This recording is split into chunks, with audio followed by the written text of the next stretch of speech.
अस्सलामुअलैकुम नाज़रीन, मैं हूँ सलवा हसनैन। आप देख रहे हैं सूर्या न्यूज।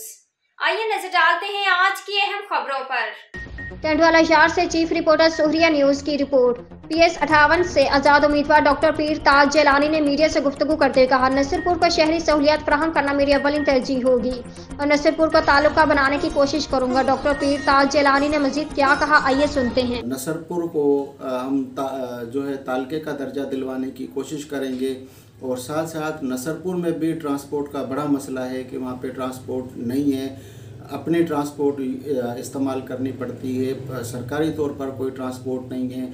नसरपुर में नादरा ऑफिस नहीं है, लोगों को टंडोलियार आना पड़ता है, उनके खर्च होते हैं, उनका टाइम लगता है।